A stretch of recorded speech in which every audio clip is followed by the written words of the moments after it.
छात्र एवं छात्राओं, ये कक्षा बीए सेकेंड ईयर के स्टूडेंट्स के लिए है, शिक्षा शास्त्र विषय।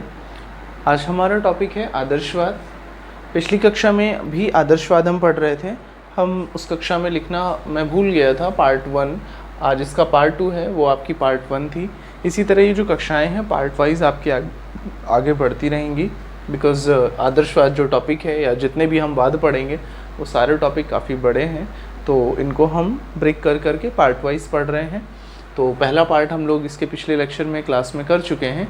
आज की क्लास में हम पार्ट नंबर 2 कर रहे हैं। आज की क्लास में क्या कर रहे हैं? Part number 2। ठीक है बच्चों, तो देखिए आप आज हम आदर्शवाद की जो बेसिक डेफिनेशन है, जो मेन डेफिनेशन है, हम आज उसके बारे में बात करेंगे कि आदर्शवाद आखिर है क्या। आज हम इसके बारे में डिस्कस करेंगे कि आखिर आदर्शवाद क्या है। ठीक है, तो जैसा आपके सामने मैंने पूरी परिभाषा लिख दी है। सबसे पहली बात तो आपके लिए पूरी की पूरी परिभाषा सह शब्द याद होना इम्पॉर्टेंट है। सह शब्द बिल्कुल डिट्टो वर्ड टू वर्ड आपको याद होना चाहिए, क्योंकि इसी तरह से बाकी की जो वाद हैं उन सब की परिभाषाएं मैं इसी अकॉर्डिंग आपके सामने दूंगा, जिससे कि आपको आसानी होगी याद करने में और सबको कंपेयर करने में, क्योंकि हमें चारों वादों को सीखने के साथ साथ उन्हें कंपेयर करना भी आना चाहिए। जब हम सबको कंपेयर करना सीख पाएंगे तभी हम इनको याद रख पाएंगे, और एग्ज़ाम्स में जो हमारे बहुविकल्पी प्रश्न आते हैं हम तब उन प्रश्नों का उत्तर सही ढंग से दे पा रहे होंगे। ठीक है बच्चों, तो देखिए आज की क्लास में जो हमने जो परिभाषा लिखी है इसको साथ साथ पढ़िए मेरे, और इसको समझने का भी प्रयास करिए। पहली लाइन में लिखा है, आदर्शवाद पाश्चात्य दर्शन की वह विचारधारा है जो इस ब्रह्मांड को ईश्वर द्वारा निर्मित मानती है। अर्थात आदर्शवादी विचारधारा वह है जो इस ब्रह्मांड को कैसा मानती है? इस ब्रह्मांड को मानती है ईश्वर द्वारा निर्मित, कि जो ब्रह्मांड है किसने बनाया? ईश्वर ने बनाया है। आदर्शवादी विचारधारा या आदर्शवादी विचारधारा के मानने वाले जो लोग हैं, मैंने विचारधारा देखो आपको पहले ही लेक्चर में समझा दिया था कि विचारधारा वह होती है जब एक ही विचार से कई सारे लोग सहमत हों और वह विचार काफ़ी समय तक, लंबे समय तक या चिरकाल तक लोगों द्वारा मान्य हो और चलती चली आ रही हो, तो वह विचारधारा बन जाती है। उसी के आधार पर मैं कहूँ कि आदर्शवादी पाश्चात्य दर्शन की वह विचारधारा है जो इस ब्रह्मांड को क्या कहते हैं कि ईश्वर द्वारा निर्मित है। अर्थात आदर्शवादी कहते हैं कि जो ब्रह्मांड है किसने बनाया? ईश्वर ने बनाया। किसने बनाया? ईश्वर ने बनाया। और यह मानती है कौन? आदर्शवादी विचारधारा यह मानती है कि इस वस्तु जगत की अपेक्षा आध्यात्मिक जगत श्रेष्ठ है। इस वस्तु जगत की अपेक्षा, अर्थात ये जो वस्तु जगत है आपका, यानी जिस जगह आप रह रहे हैं, आपके सामने जो कुछ भी है ये क्या है? ये है वस्तु जगत। जो आपको भौतिक रूप में दिख रहा है, आपको जो कुछ भी भौतिक रूप में दिख रहा है यही है वस्तु जगत। जो कुछ भी आप देख पा रहे हैं यही वस्तु जगत है। इस वस्तु जगत की अपेक्षा आध्यात्मिक जगत श्रेष्ठ है। तो आदर्शवादी पहली बात तो मानते हैं कि यह जो ब्रह्मांड है वो ईश्वर द्वारा निर्मित है। आदर्शवादी मानते हैं कि यह ब्रह्मांड जो है वो ईश्वर द्वारा निर्मित है। और दूसरी बात कहते हैं कि इस वस्तु जगत की अपेक्षा आध्यात्मिक जगत श्रेष्ठ है। वस्तु जगत की अपेक्षा क्या श्रेष्ठ है? आध्यात्मिक जगत श्रेष्ठ है। और अगली बात क्या कहते हैं? यह ईश्वर को अंतिम सत्य मानते हैं। कौन मानते हैं?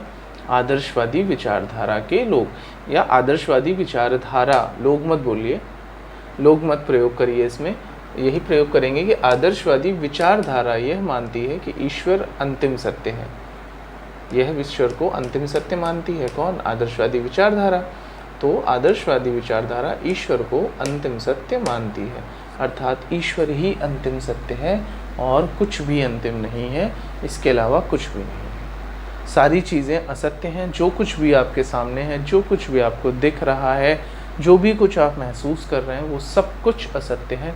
मात्र एक ही चीज़ सत्य है, वो है ईश्वर। ऐसा कौन कहता है? ऐसा आदर्शवादी विचारधारा कहती है। और देखिए क्या लिखा है, ईश्वर को अंतिम सत्य मानती है और आत्मा को ईश्वर का अंश मानती है। अर्थात आत्मा क्या? जो हम मनुष्यों के अंदर विद्यमान है, जो हम मनुष्यों के अंदर स्थित है, वह है आत्मा। और आत्मा को ये क्या मानती है कि ये आत्मा जो है वो क्या है? वो ईश्वर का अंश है। ठीक है। दर्शन जब हम लोगों ने पढ़ना शुरू किया था, जब दर्शन का मैंने आपको परिचय दिया था, तो वहाँ पे भी मैंने बात करी थी ना कि वह विषय जिसमें आत्मा, परमात्मा, सृष्टि, सृष्टा, जीव जगत, जन्म मरण, मनुष्य के करणीय और अकरणीय कर्मों का तार्किक विवेचन किया जाता है। दर्शन की परिभाषा मैंने बताया था।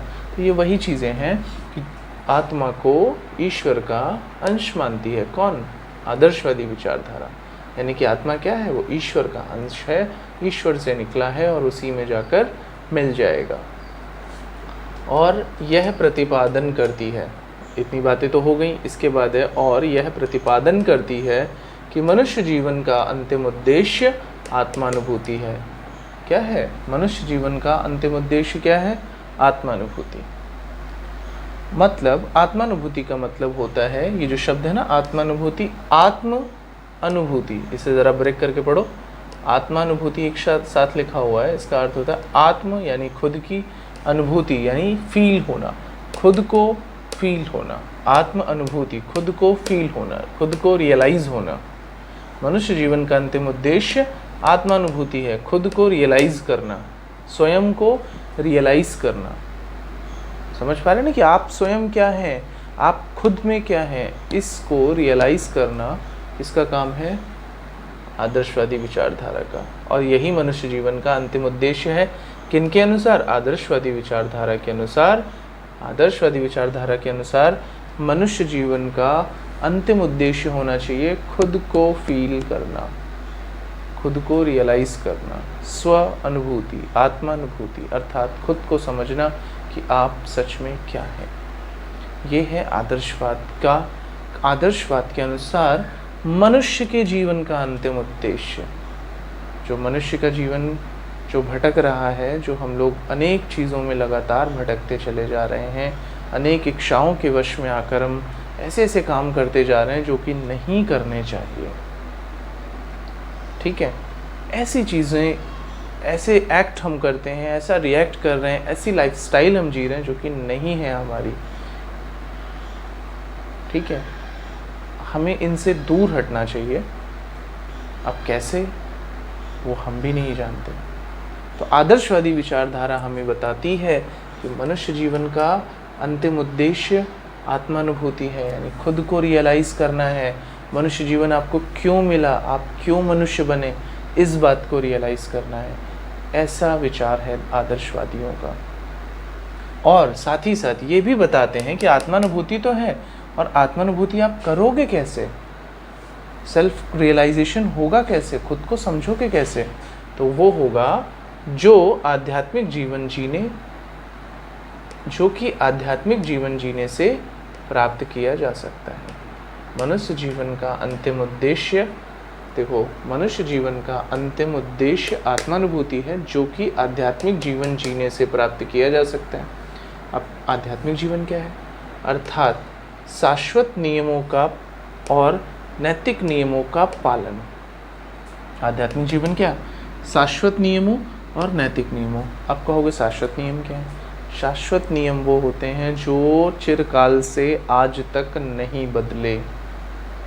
शाश्वत नियम क्या है? जो चिरकाल से आज तक नहीं बदले और ना भविष्य में कभी बदलेंगे रहती दुनिया तक।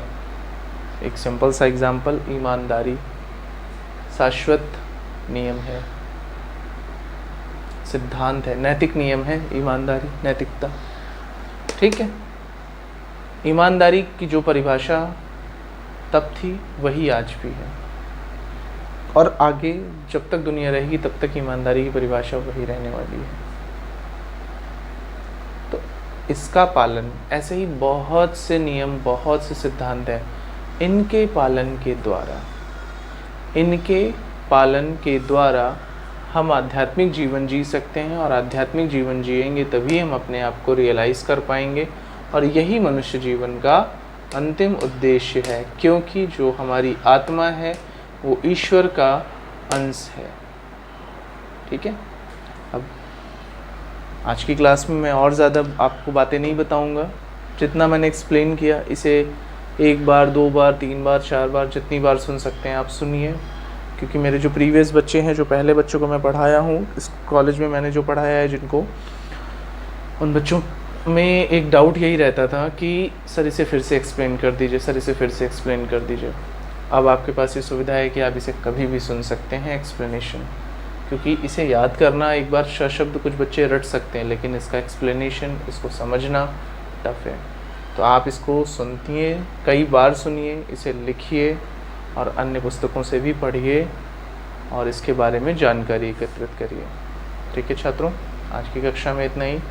अगली कक्षा में इसके नेक्स्ट पार्ट हम लेकर आएंगे, पार्ट 3 पढ़ेंगे नेक्स्ट क्लास में। तब तक के लिए धन्यवाद।